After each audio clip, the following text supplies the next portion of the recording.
The sun shone brightly, and all through the yards the hissing of pistons could be heard. The engines were as normal, in the middle of a busy day at Tidmouth.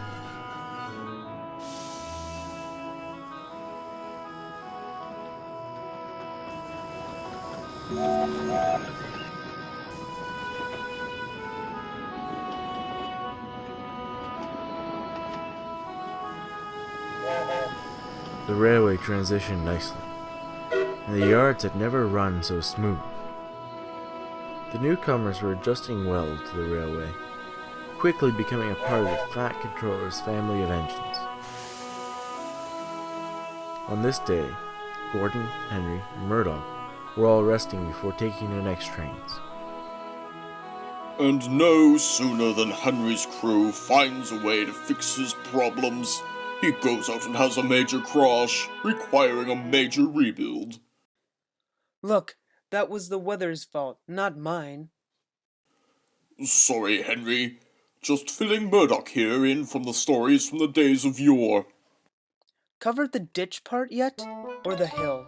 Or what about the time that you... I think that's enough on stories for today. Any problems on your run today, Henry? Other than the odd, irritated passenger, the limited ran fine. What about you, Murdoch? The trucks were acting up on the big hill on the approach to Wellsworth, but nothing my new brakes and a good van could not handle. Freight is such degrading work, if you ask me. Dirty trucks and no good, always trying to cause an accident. I just do not understand why the Fat Controller makes us larger engines deal with this stuff on occasion. Well, yes, but they're important and is one of the more profitable traffic on the railway. I cannot see any use for them. Send them to the scrap heap for all I care. Gordon's impromptu opinions set something in Murdoch off. Trucks are the keystone in support of nearly every rail line. Most only handle it. It is how goods can move from place to place, and probably even the very steel that makes you up. I can see why cars are always so irritated, as all we do is push them around with heavy things in them. It is a wonder that there are still good trucks out there. Without freight, I bet this rail line would not even be able to survive this long. Right you are, Murdoch. Freight is the lifeblood of this railway, and it has gotten us through 2 world wars, the Depression, and over 100 years of operation. Sir, I had no idea you were here. I was just... Don't worry, Gordon, I only caught the end of the discussion. Anyways, back to the task at hand. Murdoch, you have continued to outperform even our highest hopes. I think it's time you try a fast passenger train. I'm giving you the express, and Gordon will follow with Henry's Evening Limited, and he will take the goods. What? This is Just be lucky I did not put you on goods. Maybe it would teach you a lesson if I did. Thank you, sir. I will not let you down. Driver, away we go. We must get ready. Ta-ta, Gordon. See you in Barrow.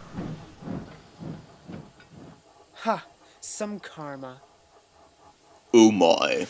Well, I'd better go sort out this train. Gordon's driver went to go talk to the foreman for some time. He was about as happy as Gordon about this whole deal. He came back with a piece of paper. Gordon, fancy beating the express in a race? Hey, look at this. Due to scheduling, down the line has no trains for the next few hours, and the limited is welcome to run on it, as Gordon is required at normal express arrival times from the station foreman. Oh my, let's... The express leaves just 5 minutes before the limited, who stops and picks up passengers on the way. But today, as there was not a single booking for any stop until Barrow, the plan was to race them. The driver discussed it with the signalman and station masters and arranged to not stop anywhere. The plan was set.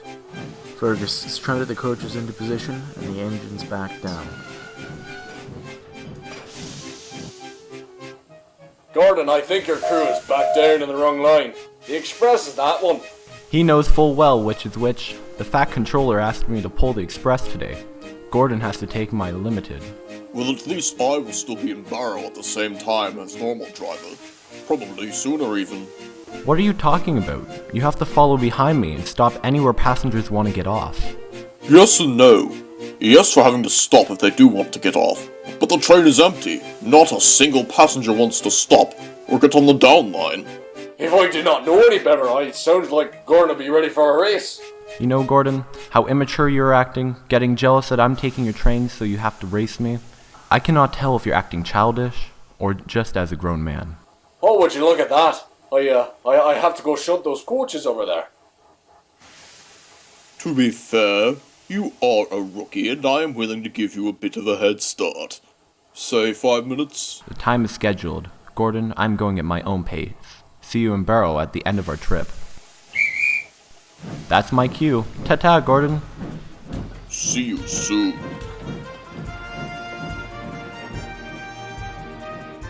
Murdoch, however, did not start off the way he should have. He was too caught up in the argument, and was slower than normal. And to make matters worse, the guard was in on the plan and got Gordon to start a bit early.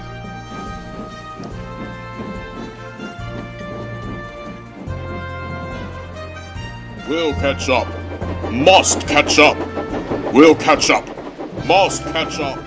Thomas waited at Natford for his normal stop and chat, and he was surprised that none of his passengers were left on the platform. 15 minutes early and a lovely new coat of paint. An on-time connection and I'll be in a perfect day.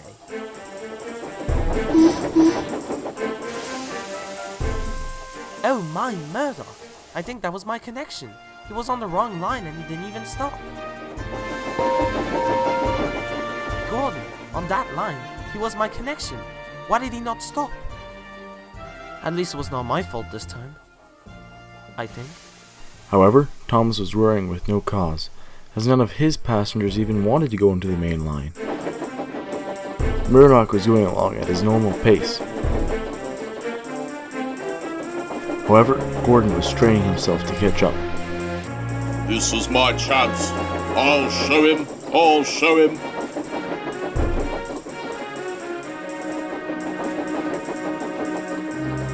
Finally, the two drew alongside each other in Crosby. Is that Gordon? Driver, take back what I said. Let's stay ahead of him. Murdoch's crew opened the regulator all the way, and soon Murdoch was off. The drivers kept them steady and the firemen shoveled for dear life. Faster, fireman. I think we've lost him. Let's make this one for telling stories of it. More coal. More steam. By the time the two were at the tunnel, Murdoch had a firm lead and gaining.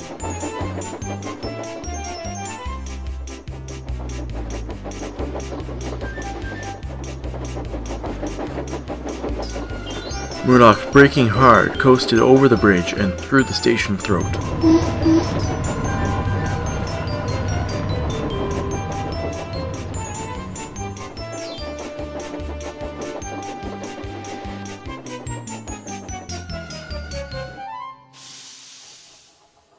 Driver, do you see the time? Why, yes. What about it? Best bloody time I ever seen. The guard called from the end of the platform. I have never had an express this early. By a whole 20 minutes. Well, at the North Western Railway, we aim to get our passengers to places on time with no hassle. Right, very good. Carry on. Do you realize what you did, old boy? Fastest expressway and you weren't even trying for the start. That'll teach Gordon not to mess with a goods engine. I dare say it will. Some time later, Gordon made his way across the bridge into Barrow.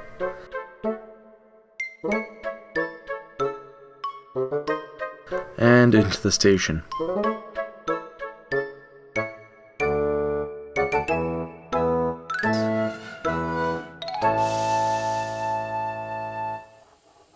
He was so out of breath, he couldn't say a word. He simply went to the water tower and had a nice long drink.